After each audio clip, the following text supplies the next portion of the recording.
آیت نمبر 119 میں نبی کریم صلی اللہ علیہ وآلہ وسلم کا جو رسالت کا منصب ہے اس کے تقاضے آپ صلی اللہ علیہ وآلہ وسلم کو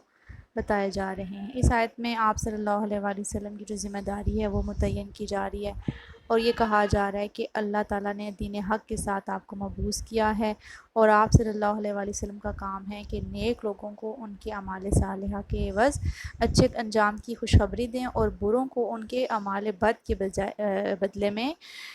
برے انجام سے ڈریں، اور یہی بشیر و نذیر کا مطلب ہے۔ گویا آپ صلی اللہ علیہ وآلہ وسلم کا کام راہ ہدایت بتا دینے کے بعد ان کو اچھے اور برے نتائج سے آگاہ کر دینا ہے، خبردار کر دینا ہے۔ کسی کے اندر گھول کر ایمان داخل کرنا آپ صلی اللہ علیہ وآلہ وسلم کے فرائض میں سے نہیں ہے۔ اس مضمون کی جو آیات ہیں وہ اور بھی بہت سارے مقامات پر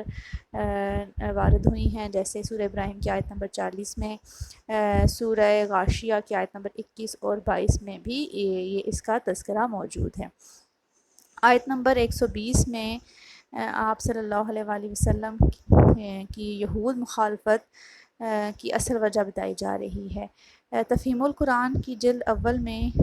مولانا مودودی رحمۃ اللہ علیہ اس آیت کی تشریح میں یوں کہتے ہیں کہ اس آیت میں اللہ تعالیٰ نبی کریم صلی اللہ علیہ وآلہ وسلم کو فرماتے ہیں کہ یہود و نصارہ کی ناراضگی کا سبب یہ نہیں کہ وہ سچے طالب حق ہیں، یعنی یہود جو ہیں وہ سچے طالب حق ہیں، اور آپ صلی اللہ علیہ وآلہ وسلم نے ان کے سامنے حق کو واضح کرنے میں کوئی کمی کی ہے۔ وہ تو اس لیے تم سے ناراض ہیں کہ آپ صلی اللہ علیہ وآلہ وسلم نے اللہ تعالیٰ کی آیات اور اس کے دین کے ساتھ وہ منافقانہ طرز عمل کیوں اختیار نہ کیا، خدا پرستی کے پردے میں خود پرستی کیوں نہ کی، دین کے حصول و احکامات کو اپنے خیالات یا اپنی خواہشات کے مطابق ڈھالنے میں اس دیدہ دلیری سے کام کیوں نہ لیا، وہ ریاکاری اور مطلب برالی کیوں نہ کی جو خود ان کا اپنا شیوا رہا ہے۔ لہٰذا ناراضی کرنے کی فکر چھوڑیں، کیونکہ جب تک آپ صلی اللہ علیہ وآلہ وسلم ان کے سے رنگ ڈھنگ اختیار نہ کر لیں، دین کے ساتھ وہی معاملہ نہ کر لیں جو خود یہ کرتے ہیں، اور عقائد اور اعمال کی انہی گمراہی میں مبتلا نہ ہو جائیں جن میں یہ مبتلا ہیں، اس وقت تک یہ آپ سے راضی ہونا ان کا محال ہے۔ تفسیر ماجدی کے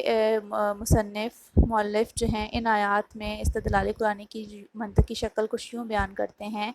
کہ یہود و نصارہ کی رضا طلبی کے لیے لازمی ہے کہ آپ صلی اللہ علیہ وآلہ وسلم ان کا دین اختیار کر لیں، یعنی یہود اور عیسائی جو ہیں اس وقت آپ سے راضی ہوں گے۔ اس کا مطلب یہ ہوگا کہ جس وقت آپ صلی اللہ علیہ وآلہ وسلم ان کا دین اختیار کریں گے تو تب وہ آپ سے راضی ہوں گے، لیکن ان کا دین سراسر تحریف شدہ اور باطل ہے، اس لیے ان کی رضا طلبی کے لیے لازم ہوا کہ آپ صلی اللہ علیہ وآلہ وسلم بھی دین حق سے منحرف اور باطل ہو جائیں۔ جو رحمت خداوندی سے مالا مال اور توفیق الہی سے سرفراز ہوں اس کے لیے باطل کی پیروی کرنا محال ہے۔ آپ چونکہ رحمت خداوندی سے مالا مال اور توفیق الہی سے سرفراز ہوئے، لہٰذا آپ صلی اللہ علیہ وآلہ وسلم کے لیے ان کی دین کی پیروی کرنا باطل محال ہے۔ تیسری چیز یہ کہ جب آپ صلی اللہ علیہ وآلہ وسلم کے لیے پیروی باطل محال ہے تو ملت یہود و نصارہ کی پیروی خود زیغ و باطل سے ہی کی شکل ہے، اس کی پیروی بھی محال ہے، اس لیے ان باطل پرستوں کے حصول رضا کی کوئی بھی شکل آپ کے لیے نہیں ہے۔ آیت نمبر 121 میں جو تلاوت کا حق ادا کرنے والا ہے اس کی خصوصیت بیان کی گئی ہے، ان لوگوں کی خصوصیت جو تلاوت کا صحیح حق ادا کرتے ہیں، یعنی کہ یہ لوگ جنہیں اللہ کی کتاب دی، الذین آتیناہم الکتاب، جو اس کی تلاوت کا حق ادا کرتے ہیں، اس سے مراد نبی کریم صلی اللہ علیہ وآلہ وسلم کے اصحاب ہیں۔ حضرت عمر فاروق رضی اللہ تعالیٰ عنہ فرماتے ہیں کہ حق تلاوت یہ ہے کہ جنت کا ذکر کرتے وقت سوال جنت اور جہنم کے ذکر کے وقت اس سے پناہ مانگی جائے۔ حضرت ابن مسعود رضی اللہ تعالیٰ عنہ فرماتے ہیں کہ حلال اور حرام کو جاننا، کلمات کو ان کی جگہ رکھنا، ہیر پھیر نہ کرنا وغیرہ ہی تلاوت کا حق ادا کرنا ہے۔ حسن بصری رحمۃ اللہ علیہ فرماتے ہیں کہ کھلی آیات پر عمل کرنا، متشابہ آیات پر ایمان لانا اور مشکلات کو علماء کے سامنے رکھنا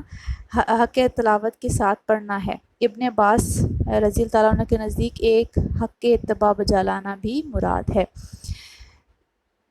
بعض مفسرین کے نزدیک اس آیت میں اہل کتاب کے جو صالح عنصر ہیں اس کی طرف اشارہ کیا گیا ہے کہ یہ لوگ دین اور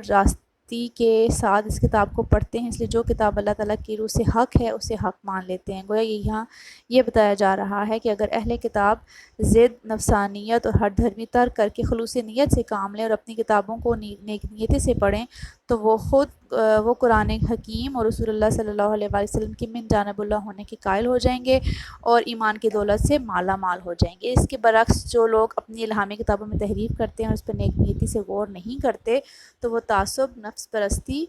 اور گروہ بندی کی لعنتوں کے سبب کبھی بھی صداقت قرآن کے قائل نہیں ہوں گے۔ اگر یہی ان کا وتیرہ رہا تو ہمیشہ اسی کیفیت میں مبتلا رہیں گے اور حق سے ان کا لگاتار انکار کا نتیجہ یہ ہوگا کہ وہ دنیا میں گھاٹے میں رہیں گے اور آخرت میں تباہ و برباد ہو جائیں گے۔